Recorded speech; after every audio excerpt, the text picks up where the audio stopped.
aquela frase que a gente sempre costuma falar, aliás, hoje, nesse final de semana prolongado, né, com o feriado da Páscoa e tudo mais, a gente reuniu os torcedores santistas, meus amigos, né, que torcem para o time do Santos, a gente vinha comentando a respeito da escalação do Peixe, né, que foi constatada ontem, né. Para você que está ligado no meu canal Vargas Santos TV, o Santos saiu jogando com o Brazão no gol, lateral direito, Zé Ivaldo, Lucas Veríssimo, o Luan Pérez e na lateral esquerda o Barreal, ó, o Escobar, meio de campo, o Christian Oliva, o Gustavo Henrique, o Gustavinho, o Bom Tempo, pelo menos eu acho que ele seria ali na marcação, né? Ali no sistema de ataque saiu com Lautaro Dias na esquerda, o Barreal, o Lautaro Dias na direita, o Barreal na esquerda e como centroavante o Tassiano. E a gente vinha comentando a respeito disso, que o Santos poderia de repente surpreender, mas eu acho o seguinte, todo e qualquer jogador, por falta de planejamento do clube, e no Santos isso daí é notório, a gente vê que o Santos empresta jogador, que nem o caso do Sherman, que não deveria emprestar, na ausência de um jogador importante que se lesionou, que nem o caso do Vinícius Lira, nós temos um que só sabe marcar, mas não acerta um toque de bola a 3 metros de distância. A gente não tem lateral direito, porque o que foi contratado a peso de ouro, que é o caso do Mike, não joga, né, que tá com artrose no jogo, aí teve que tomar corticoide, está treinando, mas tá ficando 20 dias sem jogar. E o outro lateral direito que poderia jogar improvisado, no caso, né, que seria o caso do Gabriel Menino, que também joga de volante, e o titular, que sentiu quadríceps, também não pode jogar. O Santos é obrigado a colocar jogadores que nem deveria vestir a camisa do Santos, que eu estou falando, que é o caso do Ivaldo, Zé Ivaldo. E aí o que acontece?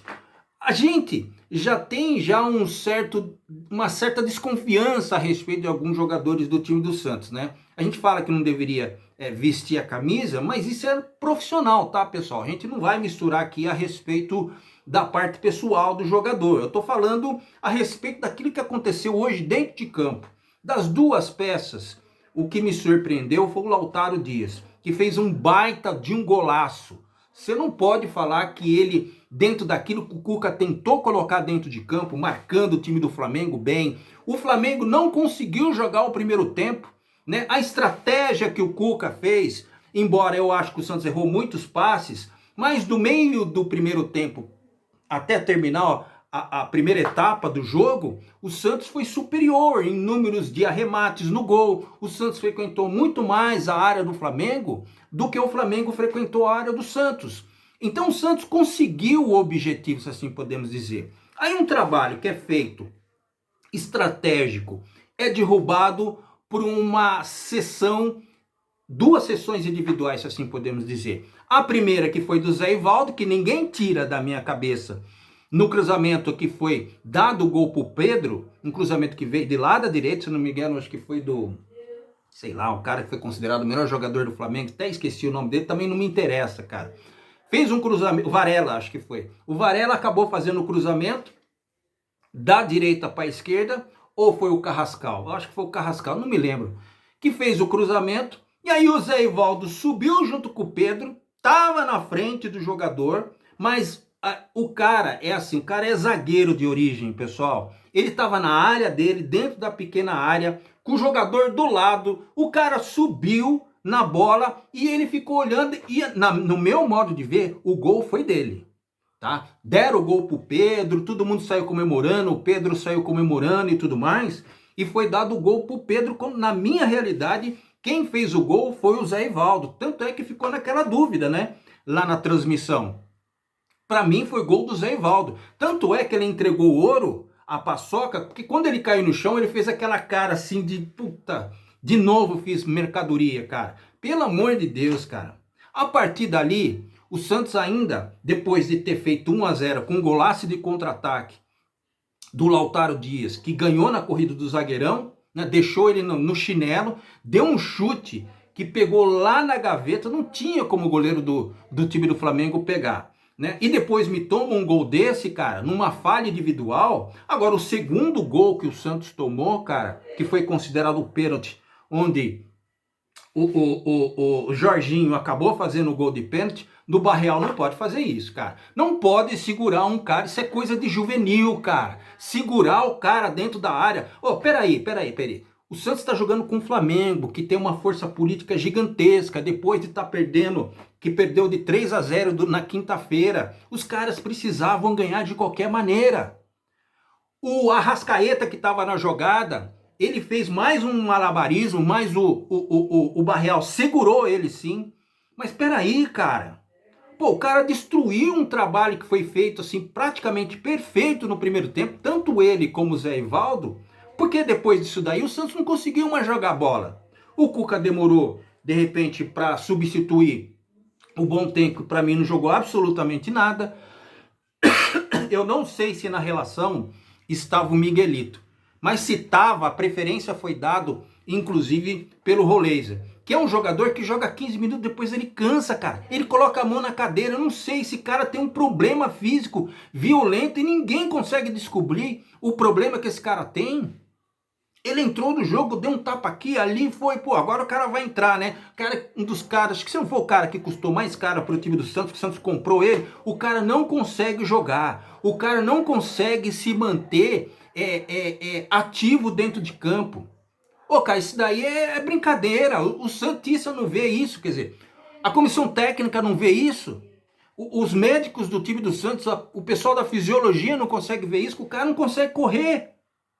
Pelo amor de Deus. E aí as outras substituições que o Cuca fez foi mais que no desespero. Teve uma jogada que o Santos tabelou muito bem, que chegou na cara do gol, o Lautaro Dias, que tinha feito um golaço, desperdiçou um gol, que estava ele, o Gabigol, que estava ali na parada para de repente só encostar. A jogada foi muito legal, mas o Santos tomou o terceiro gol numa bola que foi ali metido um chute de longa distância, fora da área, né, se assim podemos dizer, ali do Paquetá. Paquetá que está tentando se recuperar, todo mundo está querendo forçar ele para a seleção brasileira. Então esse é o cenário do Santos Futebol Clube. E dessa forma, o Santos não pode se dar o luxo de errar. Todo e qualquer contra-ataque, ou for qualquer passe, o Santos errou parte do primeiro tempo, principalmente ali na metade do primeiro tempo, o Santos não conseguiu acertar um passe. Depois que o Santos acertou a marcação, até os comentaristas mudaram a postura dele para falar a respeito do Santos. Só que o Santos, cara, insiste em querer colocar jogadores que não são da posição, quando deveria dar oportunidade, se não tem nenhuma, tem nego da base lá que o Santos pode puxar, pelo menos o cara faz alguma coisa. Agora, coloca o cara lá para fazer uma função, uma parte que é do ofício dele subir na bola, que é no caso do Zé Ivaldo, ele não consegue subir. Ele sobe travado, parece que tem uma gilete embaixo, é isso que ele consegue subir. E o Barreal me vai e segura um jogador dentro da área. Os caras precisando ganhar de qualquer jeito, justificar para a torcida alvinegra. Poxa, tinha todo mundo contra o time do Santos. Eu até achei, naquele gol que o time do Flamengo fez, naquele bate-rebate que foi pro VAR, e o VAR anulou, porque o Ortiz, que foi o jogador que saiu na corrida com o Lautaro Dias e perdeu, depois ele tinha feito o gol, aquilo realmente foi impedimento, mas você viu a forçação de barra, como os caras pressionam, a coisa já estava definida,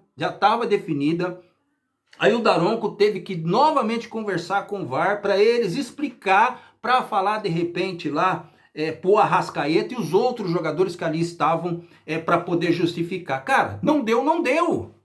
Para você ver o nível que é jogar no Maracanã, com o Maracanã cheio, a torcida a favor do seu time, a imprensa querendo que o Flamengo ganhe, porque senão não dá audiência, essa que é a verdade. E o Santos, que tinha a faca e o queijo na mão, para mim, jogando do jeito que jogou no primeiro tempo, e aí duas peças que não deveria fazer. Cara, esses caras, velho, deveriam ficar lá no Rio de Janeiro, nem deveria voltar para Vila Belmiro. Aliás, o Santos não vai voltar para Vila Belmiro, né? O Santos me parece que já vai direto jogar a Conmebol Sul-Americana.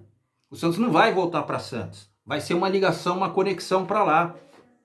Esses caras deveriam ficar no Rio de Janeiro e voltar a pé para Santos, cara. Pelo amor de Deus. Zé Ivaldo, ô Barreal, pô, você foi juvenil pra caramba segurar o cara, né, velho? Aí você ficou com aquela cara que a câmera focalizou você, os dois, não sabia o que falar. Aí foi falando, o cara, meu, pelo amor de Deus, estraga um trabalho que estava sendo bem feito, do jeito que o torcedor santista, claro que não, mas pelo menos o Santos jogou de uma maneira diferente, e foi assim que o Santos conseguiu fazer o primeiro gol.